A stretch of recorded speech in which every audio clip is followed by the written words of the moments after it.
Certo. Então, boa noite, gente. Boa tarde. Hoje a gente vai entrar em alguns assuntos que costumam dar um pouquinho de dor de cabeça, mas que é bem mais fácil do que parece, juro. Que é assim, 90% é nome difícil. E se você decorar os nomezinhos, eu juro que fica fácil de verdade. Então a gente vai indo com calma e vocês vão ver que no final vai tudo fazer sentido. Então, hoje a gente vai começar a ver um pouquinho melhor sobre os ácidos nucleicos, DNA e RNA.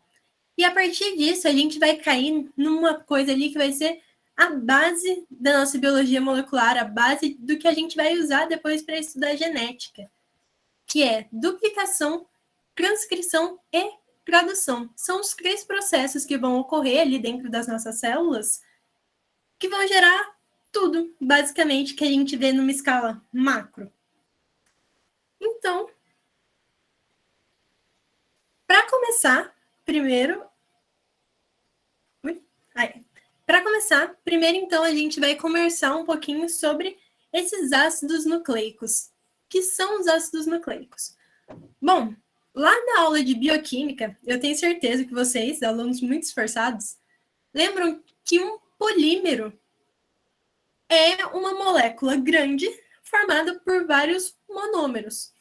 O ácido nucleico, ele é um polímero. E o monômero do ácido nucleico é um nucleotídeo. Ou seja, o ácido nucleico é uma molécula grande formada por vários nucleotídeos. E a gente vai ter aí basicamente 2 tipos de ácidos nucleicos. O DNA, que a gente vai chamar também, o nome grande dele, é ácido desoxirribonucleico. E o RNA, que a gente vai chamar de ácido ribonucleico. E a gente já vai ver o porquê dessa diferencinha de nome, mas é daqui que vem o nome deles. A do ácido ribonucleico, RNA. Desoxirribonucleico, DNA. Então, é fácil de você lembrar. E aí, os nossos nucleotídeos, eles vão ter, assim, uma formulazinha básica. Cada nucleotídeo vai ser formado por um fosfato, uma pentose e uma base nitrogenada. Uma pentose é um açúcar, certo? Um fosfato, uma molécula que tem fósforo, e uma base nitrogenada, que a gente também já vai dar uma olhadinha melhor nelas. E aí, quais são um tipo de nucleotídeo? Muito famoso que a gente tem é o ATP, que vocês com certeza também já devem ter visto em alguma aula aí para trás. Ele é um nucleotídeo, ele é formado ali, só que ele é um nucleotídeo que tem 3 moléculas de fosfato. Por isso, esse T do ATP é trifosfato, 3 fosfatos. E além disso, o nosso DNA e RNA também vai ser formado por esses nucleotídeos. Bom, então o fosfato é sempre o fosfato, é uma molécula que tem fósforo. A pentose, a gente vai ver já que a gente tem 2 tipos. Uma para o DNA, uma para o RNA. E as bases nitrogenadas, a gente vai ter 5 tipos. A gente pode dividir elas em 2 grupos. As bases púricas, ou puras, que são aquelas que vão ser formadas por 2 anéis. Já um pouquinho mais pra frente a gente vai ter uma imagem delas, fica mais fácil de vocês verem isso. Mas as bases púricas são aquelas formadas por 2 anéis. Quais são elas? A adenina, que a gente vai representar com o A, e a guanina, que a gente vai representar como G. E aí, para você decorar, é só você decorar água pura. O A e o G, adenina, guanina, pura de púricas. Se as duas são as púricas, o resto é pirimídica. As bases pirimídicas são aquelas que têm só um anel. Então, a gente pode chamar elas também das purinas e as pirimidinas. Bom, e aí as pirimídicas vão ser a citosina, que a gente representa como C, a timina, que a gente representa com T, e a uracila, que a gente representa com o U. Muitas vezes, vocês vão acabar vendo muito mais as letras do que os nomes completos delas em si. Mas é bom saber ao que cada uma se refere.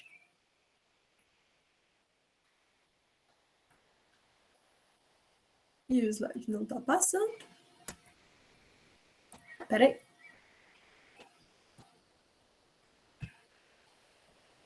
Passou. Bom, então aqui, falei que a gente tinha 2 tipos de nucleotídeo, certo? Um para RNA e um para DNA. Vamos dar uma olhadinha nas diferenças deles. Vamos começar aqui com o nucleotídeo de RNA. Primeira coisa, o grupo fosfato. Ele está aqui, olha. O grupo fosfato, vocês já até podem olhar, que ele é a mesma coisa aqui e aqui. O que está de diferente aqui, por exemplo, aqui está mostrando o H, ali não está mostrando, e inverteu aqui onde está a dupla. Mas isso, gente, é só questão de representação mesmo. Essas 2 moléculas aqui são as mesmas. Então, o grupo fosfato ele não vai ter variações de um nucleotídeo para o outro. Agora a coisa começa a diferenciar um pouco, a gente começa a entrar em umas diferenças um pouco mais importantes. A pentose, ou seja, o açúcar do meu nucleotídeo de RNA é a ribose. Por isso que ele é o ácido ribonucleico. Então, ela tem essa carinha aqui. O que é muito importante de você gravar da ribose? Ela é do RNA. Como é que você vai diferenciar ela? Ela tem, olha, 2 OHs. Tá vendo esse grupinho OH aqui? Nela a gente tem 2. Um no carbono 2, no segundo carbono, e um aqui no terceiro carbono. Lá em cima, lá no nucleotídeo do DNA, a gente não tem, olha, esse segundo OH aqui. A gente tem só um, que é ali no carbono 3. Essa pentose aqui, a pentose do DNA, a gente chama de desoxirribose. Por isso, ácido desoxirribonucleico. Viu, gente? Parece difícil, mas você grava um nome, você grava todos. Então, o que importante a gente notar para saber diferenciar as 2 pentoses? A do RNA tem 2 OHs. A do DNA tem só um OH penduradinho aqui.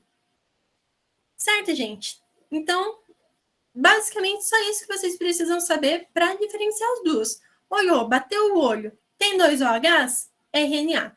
Tem um OH? DNA. E aí, outra diferença aí que a gente vai ter é que as nossas moléculas de RNA, elas podem ter essas bases nitrogenadas aqui. Adenina, uracila, citosina e guanina. A, U, C e G. O U, a gente chama ele de base exclusiva do RNA. Ou seja, só o RNA tem uracila.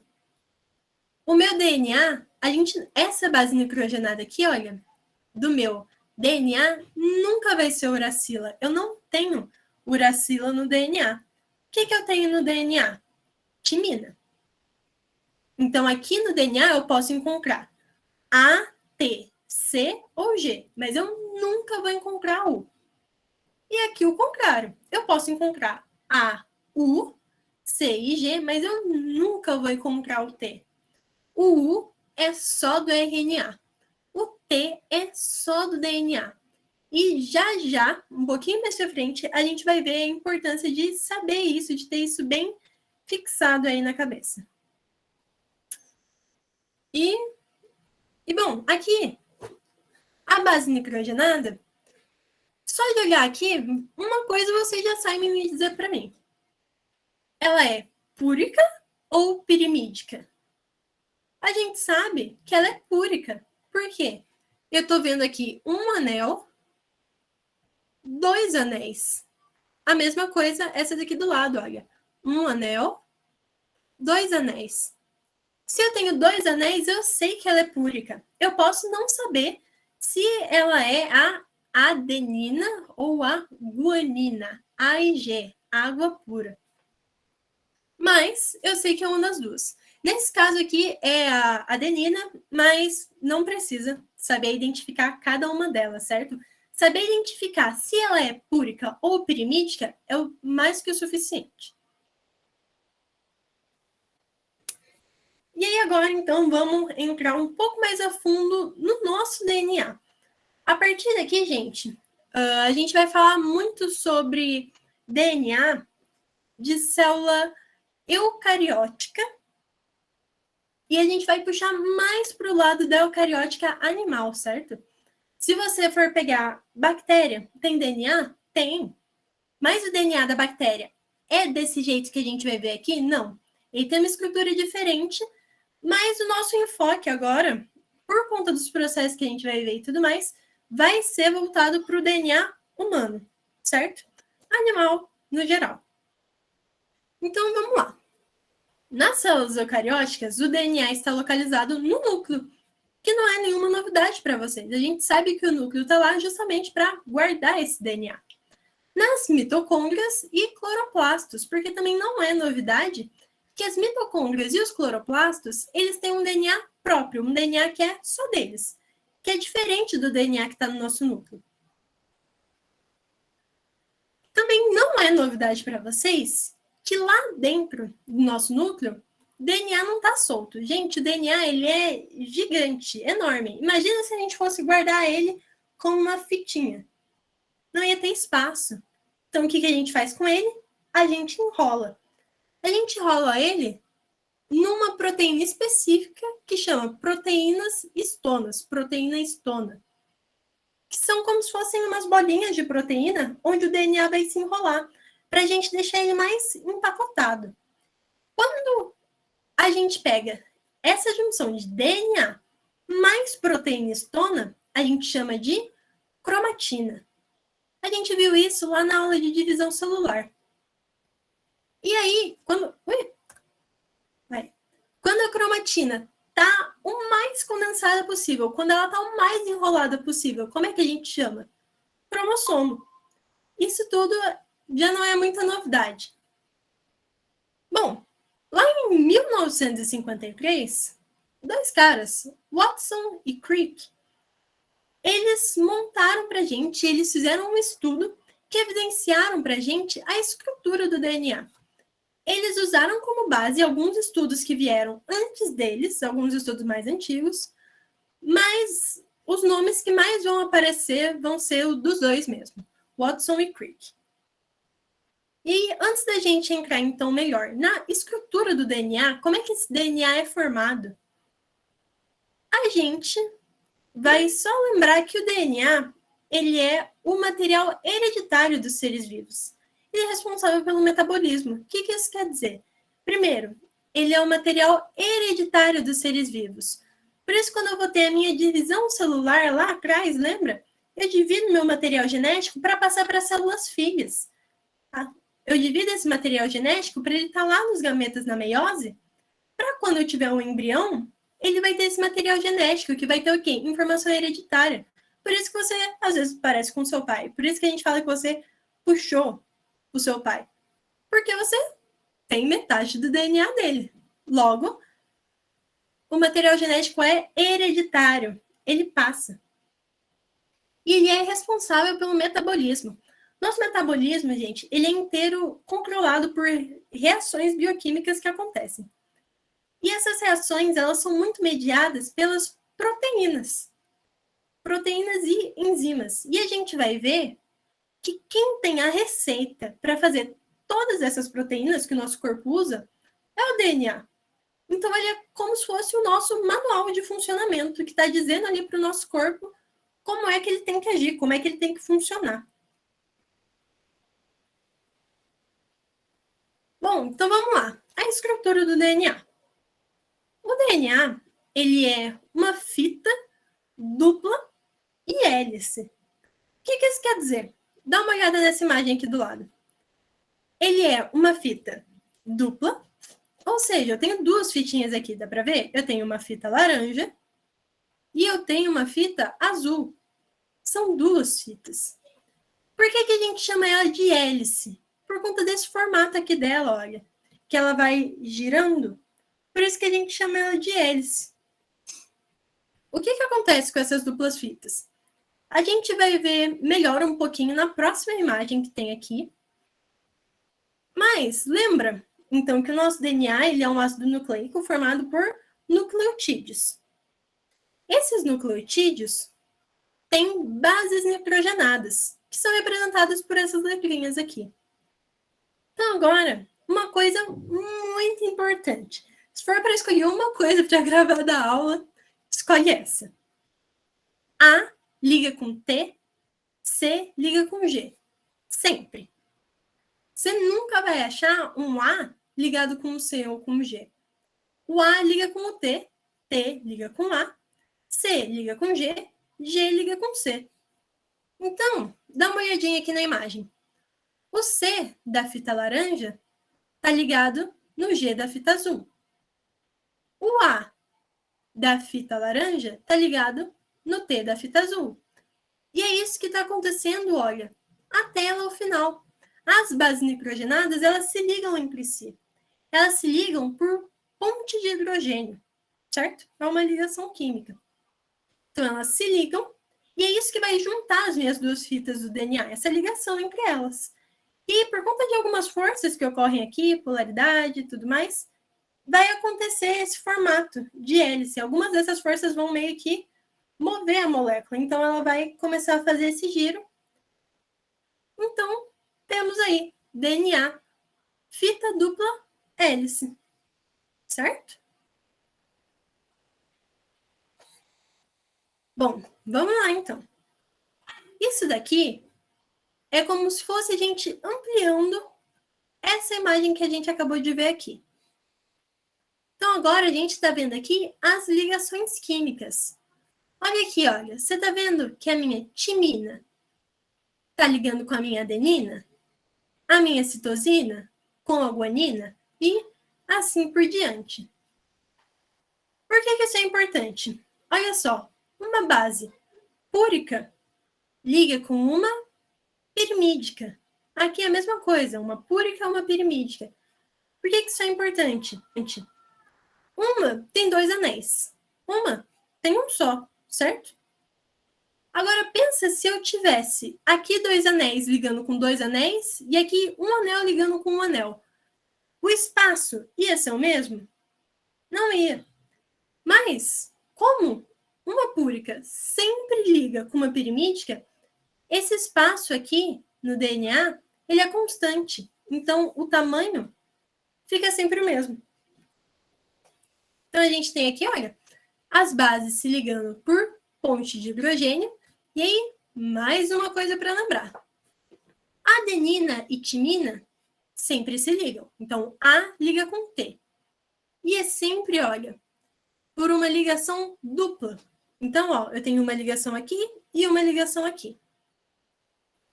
Citosina, tá certo? Citosina e guanina sempre se ligam, mas elas se ligam por uma ligação tripla. Ó, eu tenho uma aqui, uma no meio e uma aqui no final.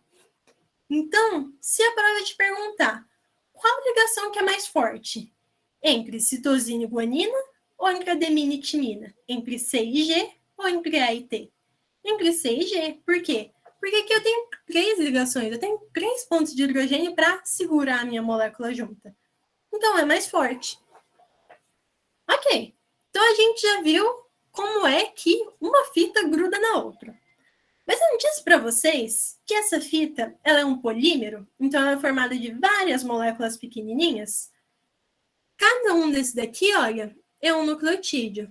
Um nucleotídeo, 2, 3, 4, e assim por diante. Esses nucleotídeos, eles se ligam entre si, então o de cima se liga no de baixo, por ligação fosfodiéster. E aí, agora a gente vai entrar numa outra questão. O DNA, ele tem um sentido. qual que é o sentido? 5 linhas, 3 linhas. O que isso quer dizer? Vamos voltar um pouquinho, ó. Dá uma olhadinha aqui nessa imagem. Aqui, no caso, é um nucleotídeo de RNA, mas vamos só prestar atenção nos números aqui. Vocês estão vendo essa contagem dos carbonos? Carbono 1, 2, 3, 4, 5. Ela é igual aqui. Eu tenho carbono 1, 2, 3, 4, 5. Então, é isso exatamente que eu tenho aqui. Meu carbono 1 está aqui, o 2 está aqui, o 3 está aqui, o 4 está aqui e o 5 está aqui. Por que eu falo que o meu DNA é 5 linhas, 3 linhas? Porque sempre o meu carbono 5 linhas vai ligar, tá ligado aqui no fosfato. E o nucleotídeo vai dar a mão, olha, aqui no carbono 3 linhas. Então, eu sempre dou a mão do 5 linhas pro 3 linhas. Do 5 linhas pro 3 linhas. Do 5 linhas pro 3 linhas. Entendeu? A minha ligação, ela sempre parte daqui, olha. Esse DNA aqui, lá no final dele, qual que é a pontinha que vai estar solta? A pontinha 3 linhas. Por quê? Não vai ter mais ninguém para ela dar a mão. E lá em cima, quem é que está sobrando?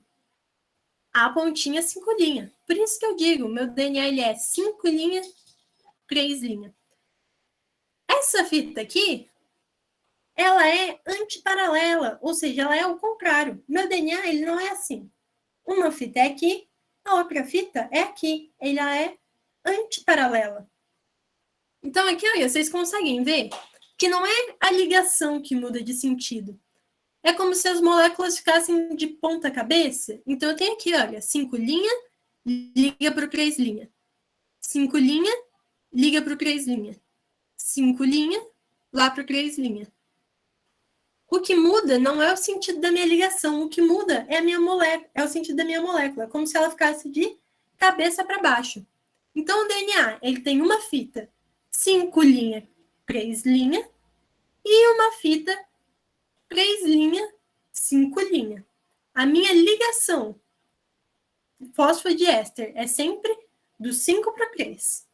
Então, a gente chama essa fitinha aqui de antiparalela, porque ela está como se fosse de ponta cabeça. Bom, sobre DNA, é essa a nossa conversa até agora. E aí, a gente entra em RNA. Se você entendeu o DNA, o RNA fica muito mais fácil. Por quê? O DNA são duas fitas antiparalelas e dupla hélice. O RNA é uma simples fita. É uma fitinha só. E aqui, olha, de novo para lembrar, porque não pode esquecer. O RNA não tem timina. A gente nunca vai achar o T no RNA. RNA tem uracila, tem o U. E aí a gente vai ter alguns tipos de RNA. A gente tem mais do que esses, mas o que é importante para vocês saberem são esses três aqui. RNA mensageiro. O que ele faz? Ele vai copiar a informação do DNA e levar para os ribossomos.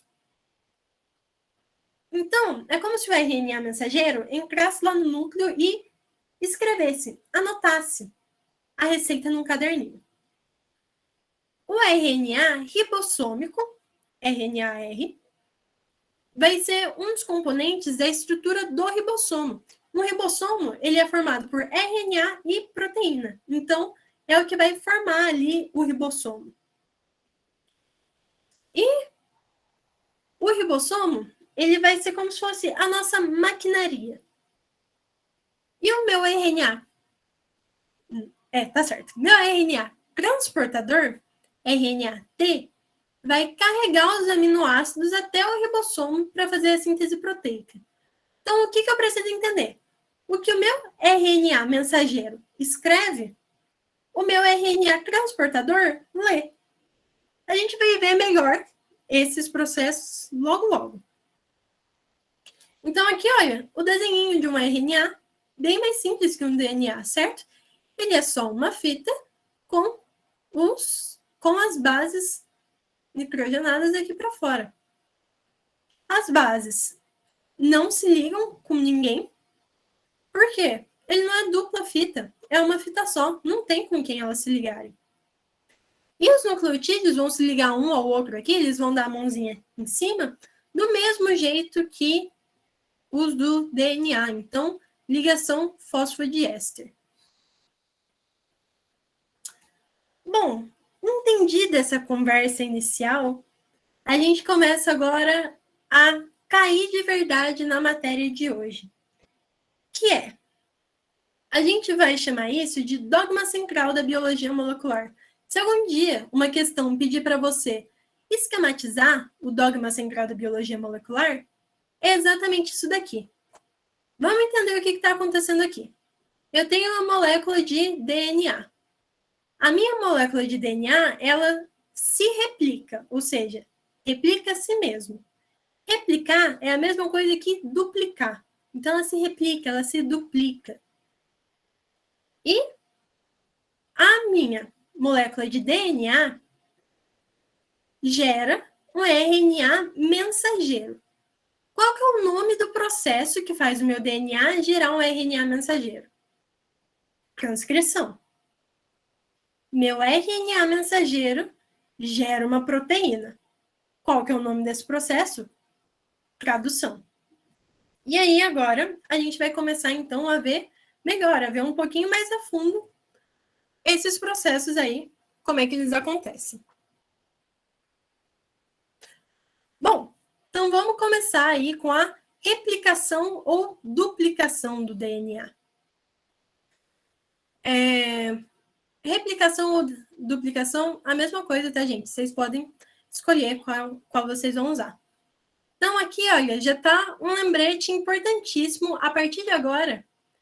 Isso não pode esquecer nunca mais. Fechou o olho para dormir, tem que falar. A liga com T, C liga com G. Bom, então, a gente viu que o nosso DNA ele é uma dupla fita antiparalela em hélice. E a gente já sabe o que tudo isso quer dizer. Vocês lembram, lá quando a gente estava vendo divisão celular, que na intérfase, ou seja, na fase S, a gente falou que acontecia a duplicação do DNA, perdão. A duplicação do DNA, lembra? Que o DNA ele tem que se duplicar para eu poder dividir minhas duas células. E agora a gente vai ver, então, como é que acontece esse processo de duplicação. Quando ele acontece na fase S da intérfase. Isso já não é novidade. A gente vai chamar a replicação do DNA de processo semiconservativo. Vocês já vão entender por quê que a gente chama ele de semiconservativo. Mas, em resumo, o meu DNA ele tem duas fitas, certo? Quando eu vou duplicar esse DNA, e aí eu divido ele em duas células, certo? Divisão celular. Eu não vou ter uma célula com as duas fitas antigas e uma célula com as duas fitas novas. Cada célula vai ter uma fita nova e uma antiga. Uma nova e uma antiga. Por isso que a gente chama ela de semiconservativa. E ela ocorre sempre no sentido 5 linha, 3 linha. O pessoal fala às vezes, qual é o sentido da vida? 5 linha, 3 linha. Por quê? Porque é onde ocorre a replicação. E a gente também já consegue entender o que quer dizer isso, 5 linha para 3 linha. Eu quero dizer do meu carbono 5 em direção ao meu carbono 3. Bom, eu vou deixar a imagem aqui e vou explicando para vocês. Então, imagina, o nosso DNA estava assim, olha, igual está aqui na pontinha. E aí chegou a fase S e eu sei que eu vou ter que me duplicar para dividir a minha célula. Vamos lá. Qual que é a primeira que vai rolar? Quem que vai ser a primeira enzima que vai entrar aí no nosso processo? Vai ser a topoisomerase. A topoisomerase, o que ela vai fazer? Vocês estão vendo? O meu DNA, ele é hélice, certo? Eu não consigo duplicar ele assim, todo enrolado. Então, a minha topoisomerase, o que ela vai fazer? Ela vai passar pelo meu DNA, e onde ela passa, olha, meu DNA não é mais hélice. Então, ela tira a hélice do DNA. Ela deixa ele uma dupla fita esticadinha. Então, essa vai ser a nossa primeira enzima, que passa esticando o DNA. Tudo bem. A segunda enzima que vai entrar nessa história é essa amarelinha aqui, olha, a helicase. O que a helicase vai fazer? Lembra que aqui, olha, as minhas bases se ligam por ponte de hidrogênio? Eu preciso que elas se separem para fazer a minha replicação. A helicase vai fazer exatamente isso. Ela vai passar aqui, olha, cortando, desfazendo essas ligações. Então, a topoisomerase estica o DNA, a helicase passa abrindo tudo, separando, como se fosse um zíper. Você abre, separa as duas partes. É como se a helicase fosse o zíper. Então, ela passou aqui separando tudo. E a partir de agora, a gente vai dividir esse nosso processo. A gente vai explicar ele em duas partes. Primeiro, fita contínua. Segundo, fita descontínua. A gente também pode chamar de fita líder e fita retardatária. Mas, bom, então, o que vai acontecer? Vamos lá. A minha helicase passou abrindo tudo. Lembra que eu acabei de falar que o sentido da replicação é sempre 5 linhas até o 3 linhas? Mas lembra que o meu DNA, as fitas eram antiparalelas. Ou seja, essa minha fita aqui de baixo, ela já está no sentido certo. Ela é 5 linhas, 3 linhas.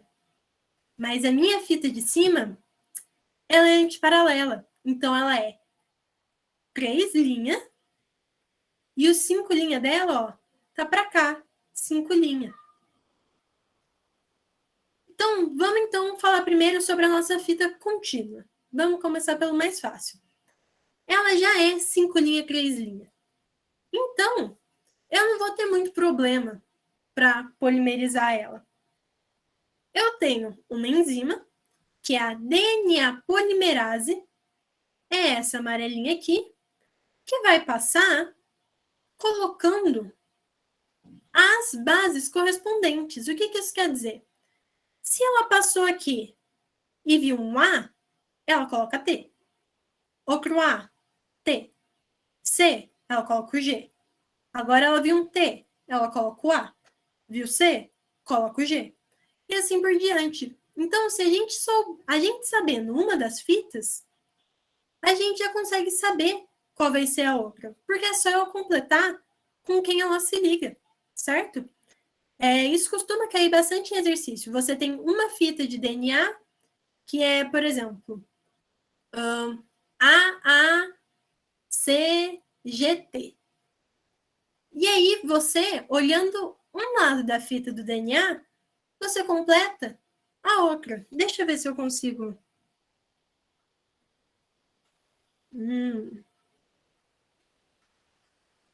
Aqui, olha. Vamos lá. Eu tenho A, C, C, G, T. E o exercício está te pedindo para completar. Você sabe completar? Sabe. Por quê? Se aqui é A, com quem que o A liga? T. O C liga com G. C liga com G. G liga com C. P liga com A. Pronto, completei a minha fita. Se o exercício me falar que essa primeira aqui é 5 linhas,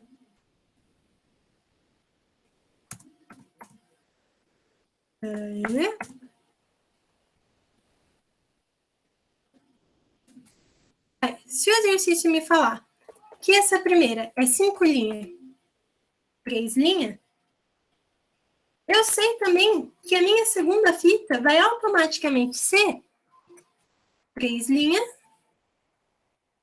5 linhas. Por quê? Porque eu sei que a minha fita vai ser antiparalela. Então, se uma está vindo do 5 linhas, a outra vai começar o 5 linhas lá de baixo. Certo, gente?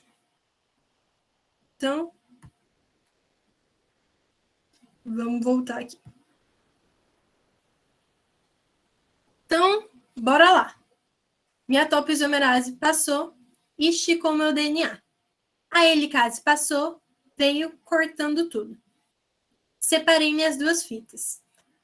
Na minha fita contínua, a DNA polimerase vai vir andando aqui, olha. Por quê?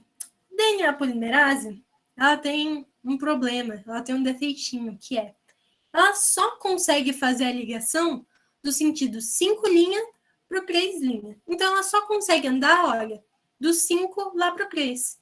Aqui nessa fita, não tem problema. Minha fita tá do 5 para o 3 mesmo. Então, ela só vai começar aqui e ao infinito e além. O segundo problema da minha polimerase é que ela não sabe reconhecer simples fita. Então, olha, tudo isso daqui tá juntinho porque ela veio colocando, certo? Mas para eu começar a minha replicação, eu fiquei só com uma fita de cada lado, certo? E aí eu vou ter uma outra enzima que chama primase, DNA primase. O que ela vai fazer? Ela vai colocar um primer. O que é um primer? Um pedacinho de RNA lá no começo. Para que esse pedacinho de RNA vai servir? Para minha DNA polimerase olhar lá e falar, opa, dupla fita, consigo me ligar. Ela se liga nesse pedacinho de RNA aqui do começo e começa a polimerizar.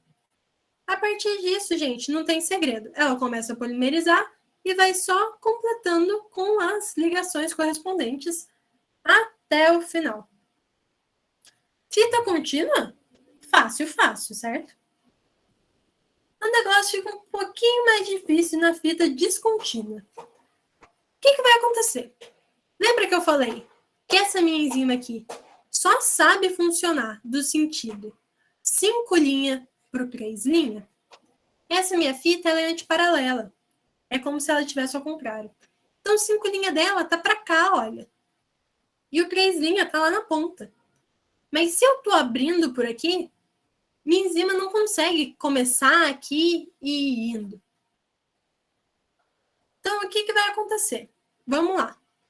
Tá vendo que eu já abri, a helicase já abriu esse tanto aqui do DNA. O que vai acontecer? A minha DNA primase vai colocar um primer de RNA aqui no comecinho. Aí, a polimerase vai falar, opa, dupla fita, vou me ligar. Ela se liga e anda para trás. Solta. Então, ela se ligou aqui, andou para trás. Até ela fazer isso daqui, olha, a helicase já abriu mais DNA para lá. Então, a primase vem, coloca outro RNA aqui na frente. Ela se liga, anda um pouquinho para trás. Opa, ela já chegou onde tinha construído aqui, solta.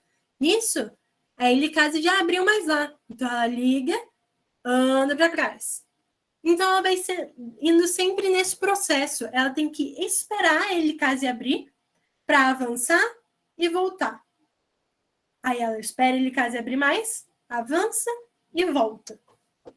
Isso faz com que ela vá fazendo esse DNA para a gente em fragmentos. A gente chama esses fragmentos de Okazaki. Okazaki é o nome do cara que descobriu, então ficou. Depois, então, olha, vocês estão vendo que eu fico com vários fragmentos, vários pedaços de DNA? Aí, depois que isso já estiver completo, eu vou ter uma outra enzima, que não está aqui, que vai ser a DNA ligase. O que a DNA ligase vai fazer? Ela vai passar aqui onde tem, olha, essas divisões e vai ligar esses dois. Liga esses dois, liga esses dois. Ela vai ligar os fragmentos. Terminei? Quase terminei. Qual que é a última coisa que eu preciso fazer? Sabe esses primers de DNA que eu coloquei aqui? Eles não podem ficar aí. Eles não são parte do DNA. O que vai acontecer? As exonucleases vão tirar essas partezinhas de RNA que a gente colocou e a polimerase vai consertar. E foi. Acabou.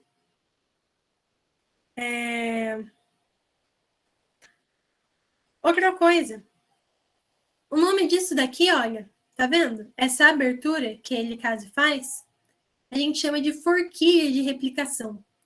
Então, se alguma questão te perguntar sobre a forquilha de replicação, você já sabe que é exatamente esse desenho que você está vendo aqui, olha. A abertura. Aí agora, vamos parar então em alguns pontos. O meu DNA é enorme, certo? Então, eu não tenho só uma forquilha de replicação que começa e vai até o final do DNA. Imagina o quanto isso ia demorar. Então, o que acontece? Eu tenho várias forquilhas no meu DNA. Então, aqui, olha, começou uma. Lá na frente começa outra. Mais pra frente outra. E elas vão se alongando até se juntarem uma na outra. Certo? É como se eu visse o meu DNA com vários morrinhos, assim, várias aberturas. Bom, aqui, olha, é a mesma coisa que tá lá, certo? É a mesma imagem. Eu, pessoalmente, gosto mais dessa imagem aqui. Eu acho ela mais fácil de entender. Eu só não deixei só ela, porque ela, olha, o nome das coisas está em inglês. Então, a gente ficaria um pouco confuso para ir explicando. Mas para estudar e tudo mais, eu recomendaria essa. Eu acho que ela coloca as coisas numa ordem mais fácil de entender, sabe? E aí aqui, olha, tá vendo os fragmentos? E a DNA ligase que vai juntar eles. Ela vai como se fosse grampear eles juntos. Isso daqui é tudo isso que eu fiquei tagarelando, mas escrito. Caso vocês queiram depois dar uma estudada pelo slide ou não quiserem reassistir a aula toda pelo vídeo, aí tá escrito aí, até para vocês anotarem depois. Dica do coração: se você conseguir desenhar essa forquilha com todas as enzimas, você sabe a replicação inteira. Ajuda muito, porque quando você vai desenhar a forquilha, você tem que entender o que está acontecendo. Por que cada enzima está em cada lugar. Isso te ajuda a ir entendendo. Então, eu tentaria desenhar. Não precisa ficar bonito, não, gente. Faz tudo de grafite mesmo. Bom, então vamos lá. A replicação é o DNA duplicando ele mesmo. Que vai acontecer quando? Lá na minha fase S. Deixa eu só olhar a hora. Certo, vamos correr. E aí, eu tenho a transcrição. O que é a transcrição? É eu produzir um RNA mensageiro a partir do DNA. O meu DNA é quem tem a receita de como tudo funciona, certo? Mas o meu DNA está guardado lá no núcleo. Eu não posso ficar tirando meu DNA do núcleo. Ele é muito importante, a gente tem que manter ele guardado. Então, alguém vai ter que ir lá buscar a parte da receita que eu preciso. Vamos supor que o DNA ele é um livro de receitas. Mas, às vezes, eu não vou fazer todas as receitas do livro. Eu quero fazer só torta. Então, alguém vai lá, tira uma foto da receita de torta, anota a receita de torta e leva para mim. É só da receita de torta que eu preciso nesse momento. É isso que o RNA mensageiro faz. Ele vai entrar lá no núcleo, vai ir atrás do DNA e ele vai pegar para mim a parte do DNA que eu preciso para produzir certa proteína. Ele vai pegar a receita para mim. Um RNA mensageiro sempre começa com AUG. O que esse AUG quer dizer? Os nucleotídeos dele, a gente sempre identifica os nucleotídeos, gente, pelas bases nitrogenadas. Então, as primeiras 3 bases dele sempre vão ser AUG. Já já a gente vai entender por quê, mas isso é muito importante de ficar guardado. Bom, vamos lá. O que vai acontecer, então, durante a minha transcrição? A minha RNA polimerase vai estar passeando pelo meu DNA até ela encontrar a parte da receita que ela precisa. Até ela encontrar o que a gente vai chamar de região iniciadora, que é o quê? Se o meu RNA começa em AUG, a minha região codificadora é T, porque eu estou falando do DNA, a região codificadora está no DNA, então T, A, C. Quando ela acha o TAC que ela precisa, ela vai começar, então, a fazer essa polimerização do RNA. Ela abre a parte do DNA que ela precisa, semelhante ao que acontece na replicação, ó. Eu abro as minhas 2 fitas. E aí, uma coisa importante. No DNA, a gente tem uma fita que é a fita molde, certo? E a gente tem uma fita que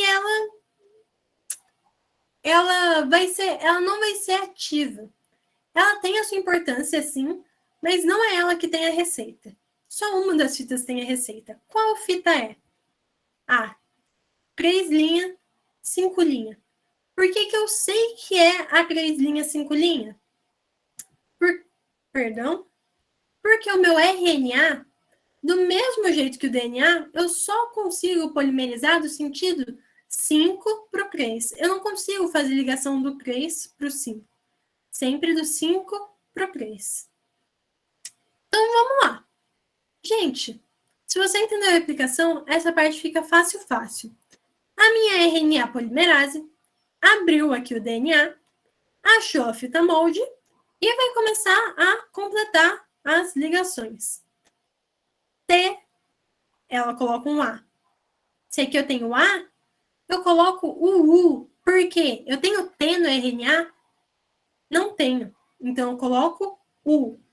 C, G, G, C, G, C. E assim por diante. Ela vai colocando as bases correspondentes até formar toda a fita que ela precisa. Terminou de formar? Quando é que ela vai parar? Do mesmo jeito que a gente tinha algumas letrinhas específicas que indicavam para ela começar, ela vai ter uma região terminadora. O que é isso? Ela vai ter algumas letrinhas específicas que vão falar para ela: chega, é aqui que terminou. Quando ela acha esse término, a RNA polimerase vai se desligar do DNA, o RNA mensageiro vai sair lá do núcleo, vai lá para os ribossomos, e o DNA vai se ligar aqui de novo, voltar para a hélice e a vida segue. Certo? Então, aqui, olha, uma imagem um pouco mais simplificada. RNA polimerase vem, abriu o meu DNA. Eu começo a polimerizar o meu RNA no sentido. O RNA está no sentido 5 linha, 3 linha. Então, a minha fita molde é 3 linha, 5 linha. Então, eu vou indo e depois o meu RNA mensageiro vai sair e vai ir lá para o ribossomo fazer o que ele tem que fazer. Aí aqui, olha, a mesma coisa, é só tudo que eu falei escrito, caso vocês queiram checar depois. E aqui uma coisa importante, que é o processamento do RNA mensageiro. Depois da transcrição, o RNA ele vai passar por um amadurecimento. O que vai acontecer? Eu posso adicionar, tirar ou mudar de ordem alguns nucleotídeos. Por que isso pode acontecer? Esse RNA mensageiro ele não sai totalmente pronto. Então, nesse processamento é o que vai dar para a gente mais variedade de proteínas. A gente tem, cada RNA mensageiro carrega a receita para uma proteína, certo? E aí, o que é a parte do meu material genético que tem essa receita? A parte do meu DNA que tem uma receita é o que a gente vai chamar de gene. Só que a gente tem cerca de 25 mil genes. Bastante. Mas a gente tem 400 mil proteínas. Não fecha a conta. Então, por isso que esse processo de amadurecimento é tão importante. Porque é aqui que eu vou ganhar toda a minha variedade. Porque, pela lógica, se um gene tem uma receita e cada RNA mensageiro copia um gene, eu só deveria ter 25 mil proteínas. Mas eu tenho muito mais. Por quê? Por conta desse amadurecimento, por conta dessas pequenas mudanças que acabam gerando outra proteína. Aí agora, antes da gente entrar em tradução, a última parte da aula, a gente precisa entender um pouquinho sobre código genético. O que é código genético? Esse RNA mensageiro ele vai ser lido. Então vamos lá. O RNA mensageiro ele é formado por uma sequência de nucleotídeos, certo? Que vão ser diferenciados ali pelas bases nitrogenadas. A gente sabe que na tradução, esse RNA mensageiro vai gerar uma proteína. Só que lá na aula de bioquímica, vocês lembram que uma proteína é uma sequência de aminoácidos. Uma proteína são vários aminoácidos ligadinhos. Qual que é a relação entre uma sequência de nucleotídeos e uma sequência de aminoácidos? Como é que eu vou fazer essa jogada ali? Bom, uma coisa que a gente tem é 3 bases nitrogenadas do RNA mensageiro, ou seja, a cada trinca, a cada grupinho de 3, que a gente vai chamar de códon. A partir de agora, quando você ouvir códon, você vai saber que são os grupinhos de 3 bases nitrogenadas de um RNA mensageiro. Cada códon corresponde a um aminoácido na síntese proteica. Ou seja, é uma relação de 3 para 1. 3 nucleotídeos são iguais a um aminoácido. E aqui, olha, por exemplo, lá no DNA, na minha fita codificadora, o que eu tenho? AAT. Então, o meu RNA mensageiro vai se ligar aqui em cima, olha, e ele vai ler o quê? UUA. Quando ele chegar lá no meu ribossomo, o meu ribossomo vai olhar esse UUA e vai entender, UUA é leucina, que é um aminoácido. E é assim que a gente vai formando as nossas proteínas, a partir dessa leitura. Então, a gente vai dizer que o código genético é universal, degenerado e específico. O que quer dizer específico? O UA é leucina. Ponto. O UA nunca vai ser outro aminoácido. Vai sempre ser leucina. É específico. Ele é degenerado. Por quê? Porque alguns outros códons, além de UA, vão significar leucina. A gente já vai dar uma olhada ali na tabela. Ele é universal. Do mesmo jeito que o UA é leucina no meu corpo, é leucina para baleia, é leucina para o peixe, é leucina para a bactéria. É universal, certo? Então aqui, olha, a gente tem uma tabelinha com todas as trincas possíveis, todos os códons possíveis e qual aminoácido que eles geram. E aí, gente, é a ordem e a quantidade deles que variam tanto que vão gerar para a gente tantas proteínas diferentes. Certo? As proteínas são moléculas enormes, então um aminoácido que você troca lá já muda a proteína. Por isso que a gente consegue ter uma variedade tão grande. Aí, olha, cadê a leucina? Aqui. Leucina. CUU quer dizer leucina. CUC também quer dizer leucina. CUA também quer dizer leucina. E CUG também quer dizer leucina. Essa tabela, gente, nem pensa em decorar. Pelo amor de Deus. Se vocês precisarem usar em alguma questão, a questão vai dar para vocês, certo? Então, ela funciona assim, olha. Essa primeira linhazinha aqui é a primeira base. Aqui em cima, a segunda. E aqui, olha, linha por linha, a terceira. Aqui tem as abreviações dos aminoácidos. E aqui tem o nomezinho por extenso para vocês. A verdinha aqui, metionina. A metionina, lembra que a gente conversou lá que todo RNA mensageiro começa em A ou G? Pois é, todo primeiro aminoácido de uma proteína vai ser metionina. Vai ser sempre o primeiro aminoácido adicionado. É o aminoácido de início, é o que vai marcar ali que eu estou começando. E aqui são os códons que indicaram lá para o meu RNA mensageiro que ele tinha que parar de copiar. A mesma coisa, eles vão indicar para o meu ribossomo que eu terminei minha proteína, que está na hora de parar. Certo?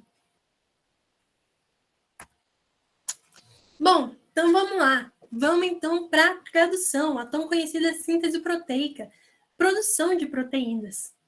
Meu RNA mensageiro saiu lá do núcleo e foi para os ribossomos, onde ele vai ser lido, onde ele vai ser traduzido para formar proteínas.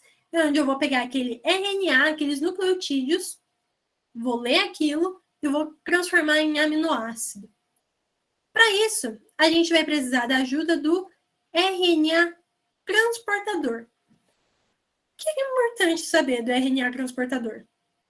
Aqui, olha, a gente tem um desenho dele, certo? Essa região aqui embaixo é o que a gente chama de anticódon, certo? O anticódon é o que se liga no códon.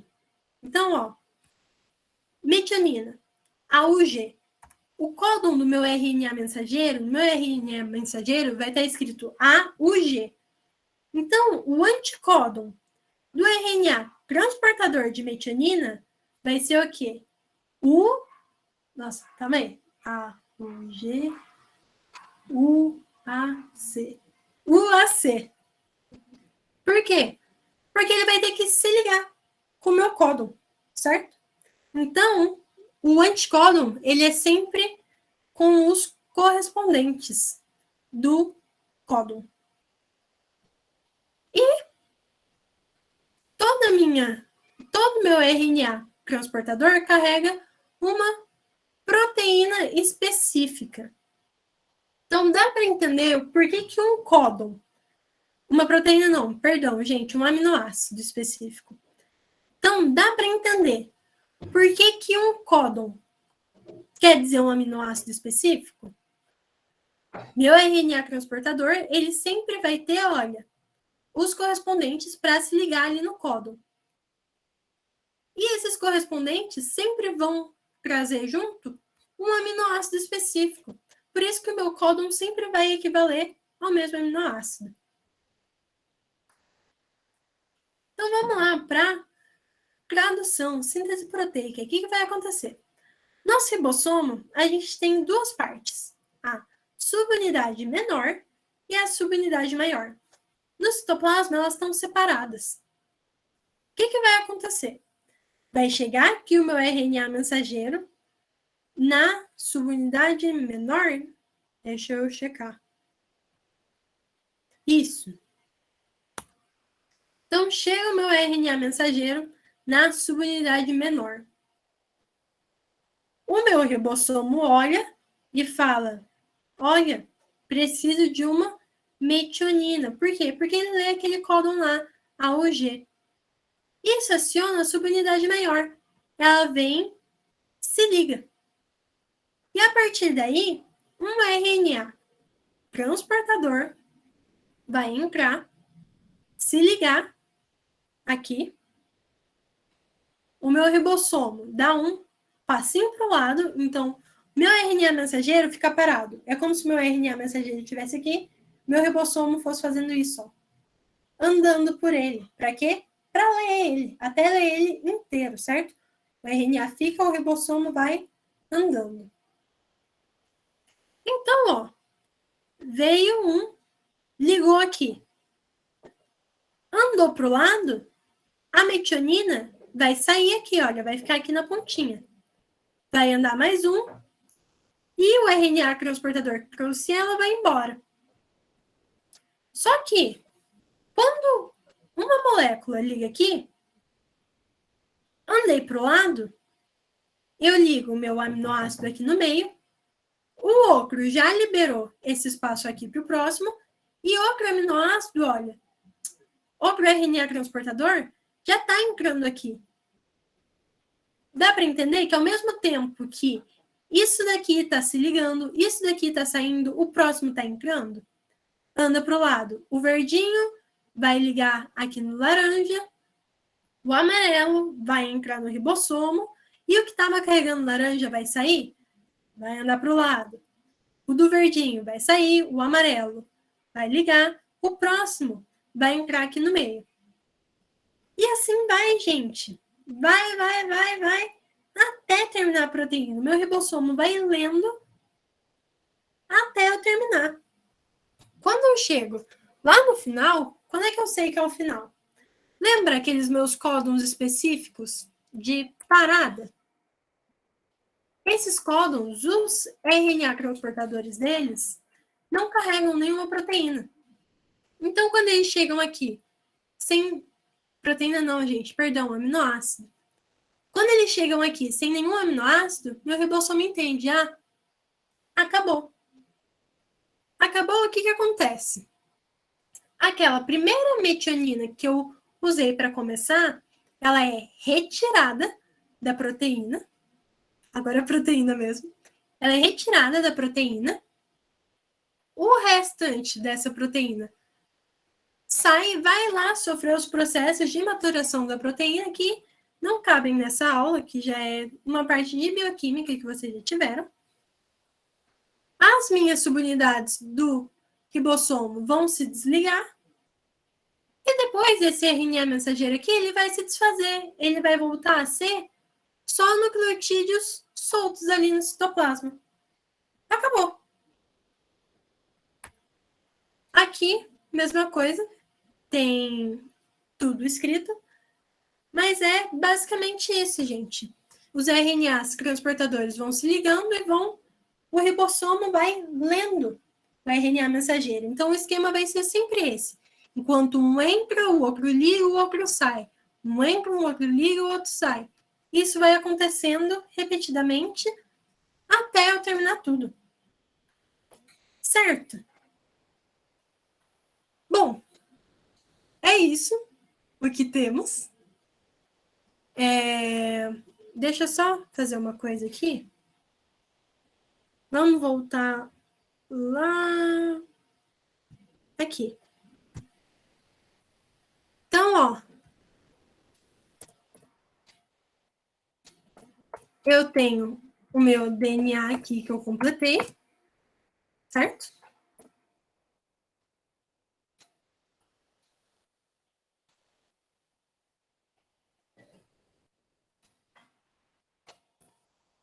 Então, vamos lá. Se o exercício me desse só isso,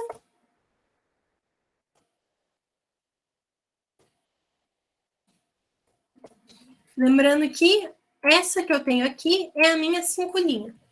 Eu saberia completar o DNA por correspondência. T, G, G, C e A. Além disso, meu exercício pode me pedir o meu RNA mensageiro. como é que eu vou saber? Essa daqui é a 5 linha, 3 linha. Se o meu RNA tem que ser sintetizado nesse sentido aqui, qual fita que eu vou usar? A 3 linha, 5 linha. Então, ó, eu só vou montar a correspondente dela. Ali é T, então vai ser A. É G. Ixi. Aí. É G, vai ser C. É G, vai ser C. É C, vai ser G. É A, vai ser T. Não, RNA não tem T, vai ser U. Certo? Esse daqui é o meu RNA mensageiro. Ah, então ele é igual à fita não codificante? Isso. Basicamente, a gente só vai trocar o T pelo U. Certo, gente? Eu sei que é muito nome de coisa, nome de enzima e tudo mais, parece que fica um pouco confuso. Mas é só ir com calma e ir tentando estudar o processo mesmo, que depois os nomes acabam grudando na cabeça.